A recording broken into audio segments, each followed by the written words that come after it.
Hello बच्चों, चलिए प्रश्न पढ़ते हैं। तो प्रश्न में दिया गया है, किसी रेडियो एक्टिव अणु के साथ संलग्न या टैग्ड किया गया न्यूक्लिक अम्ल का एकल सूत्र कहलाता है। तो हमारे पास विकल्प दिए गए हैं, वेक्टर, सिलेक्टेबल मार्कर, प्लाज्मिड या प्रोब।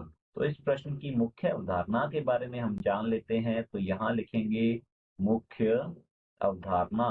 इस प्रश्न की मुख्य अवधारणा है हमारे पास, ये है प्रोब। तो इसे लिखेंगे हम प्रोब। प्रोब जो क्या होते हैं ये हम समझ लेंगे। प्रोब जो है ये हम कह सकते हैं एकल रज्जुकीय या एकल सूत्रीय। तो यहाँ लिखते हैं एक सूत्रीय, या इसे हम कह सकते हैं एकल रज्जुकीय। एकल रज्जुकीय, रज्जुकीय रेडियो सक्रिय, रेडियो सक्रिय या रेडियो एक्टिव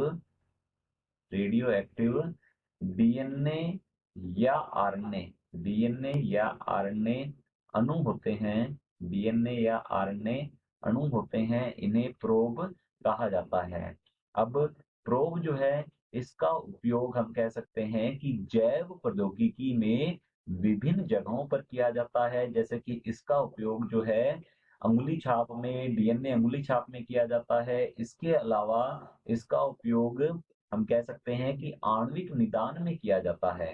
तो इस प्रोब का निर्माण किया कैसे जाता है ये हम देख लेते हैं। रेडियो सक्रिय अणु, रेडियो सक्रिय या रेडियो एक्टिव अणु जो होते हैं, रेडियो एक्टिव अणु, इसके साथ जोड़ दिया जाता है एक सूत्रीय, एक सूत्रीय डीएनए या आरएनए, डीएनए या आरएनए जोड़कर ये तैयार किया जाता है प्रोब।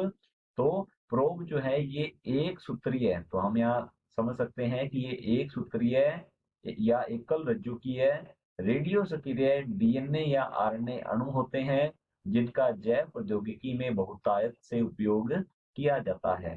तो चलिए देखते हैं विकल्प की ओर। तो विकल्प में यहाँ पर दिया गया है वेक्टर। वेक्टर जो है इसे कहा जाता है वाहक या संवाहक कहते हैं। और संवाहक ऐसे डीएनए खंड होते हैं जिनका उपयोग वांछित जीन को परपोषी कोशिका में प्रवेश करवाने के लिए किया जाता है। तो हमारा विकल्प ए जो है ये गलत होगा। बी विकल्प है सिलेक्टेबल मार्कर। सिलेक्टेबल मार्कर को हिंदी में कहा जाता है वर्ण योग्य चिन्हक। तो यहाँ लिख लेते हैं हम, इन्हें कहा जाता है वर्ण योग्य चिन्हक। और वर्ण योग्य चिन्हक जो है ये रूपांतरित कोशिकाओं को अरूपांतरित कोशिका से पृथक करने में इसका उपयोग किया जाता है। वर्ण योग्य चिन्हक के रूप में कार्य करते हैं प्रतिजैविक प्रतिरोधी जीन।